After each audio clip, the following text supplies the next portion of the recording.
Hey, Steve Gamache here with another Chef Knives to Go quick look product review. And what we're looking at this time is the Kohetsu Aogami or blue paper number 2 Nashiji Nakiri 165mm knife. So the way these are made is they've got a 3-layer construction, and the center hardcore cutting edge steel you can see down here is Aogami or blue paper number 2 reactive high carbon steel. Heat treats typically around 62 Rockwell for that, so kind of in the medium range for that. And the construction is a soft stainless cladding on either side of that reactive core steel. The cladding does not cover the top of the spine, so this center part of the sandwich here is that reactive steel. So you do have to make sure, really, you wipe the whole knife off and get it clean, but make sure you do the spine as well and get it dry. Otherwise, this will get some corrosion and rust on it. So these knives should be used, cleaned, and then wiped completely dry before storing after each use. The weight and dimensions on these can definitely vary a little bit from knife to knife, as the way they're made in a little thicker knife. So it's in general kind of a thicker blade coming out of the handle, and it's very stiff and it's kind of stout feeling. So these have a lot of stiffness to them. The weight and dimensions on this one is 172 grams or 6.1 ounces. Edge length is right about 165 of usable edge, including this curved tip here. And so that's about 6.5 inches. And then the overall length is just about 309 millimeters.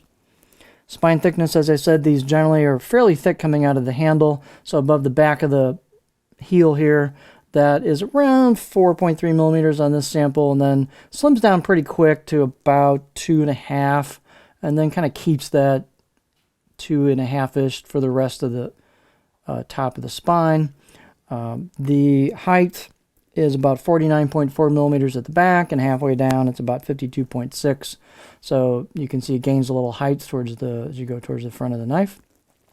Handles are just kind of a good standard basic octagonal ambidextrous walnut with a black packawood ferrule, and you've got pretty good handle install here. There's a gap at the bottom where the tang goes in, maybe a slide at the top, so you might want to seal that up with either some beeswax or some, whatever epoxy or whatever your sealant of choice is to kind of keep any moisture out of there. Handle circumference is about 74 millimeters ish where the two materials meet. Balance point, these are going to be a little weight forward on the balance point because of the tall blade all the way down, as is customary for this style of knife. So your balance point's pretty far forward. It's about right there. Pinch grip wise for my hand is, and I've got kind of smaller side of medium hands, is just a little bit behind that. So you'll get some weight forward balance bias on that, and that, which is kind of nice in this style of knife because you get a little chopping power with it. I'd say the out-of-the-box edge was pretty good. These are typically pretty sharp, so I'll give it a 6 out of 10 on my scale. You can always get these very, very sharp. This is the Nashiji, or what's known as a pear scanner, kind of mottled finish to it. It's got kind of also a light gray, gunmetal gray, kind of kudauchi or protected finish on it.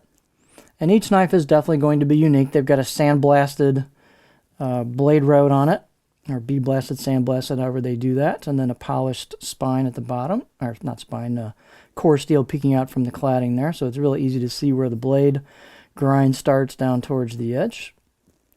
Very, very simple to pick that up. You've got what I think is hand-chiseled or hand-engraved kanji on the right side of the blade as you'd be holding it. It's getting harder to tell sometimes with the way they're doing these, but got it kind of under a little bit of magnification, and kind of looks like they're hand chiseling that or hand engraving it. So that's a pretty cool touch. And then you got some embossed kanji in the back behind that.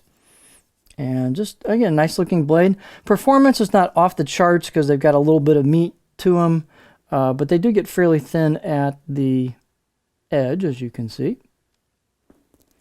What else here? Let's look at the cutting board profile.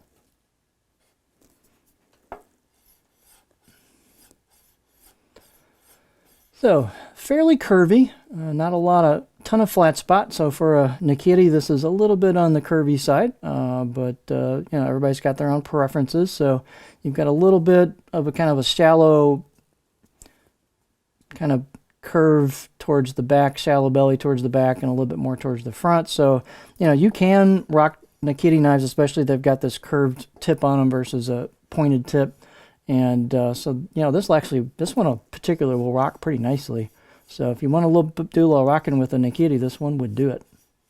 Pure chopping, probably not the best sample, and every knife's going to be slightly different, but that'll give you kind of a general idea. So here you have a kind of a high value package with some very nice steel, stainless cladding on either side for a little bit easier maintenance. So this is the Kohetsu Aogami or Blue number 2 Nashiji Nakiri 165mm knife.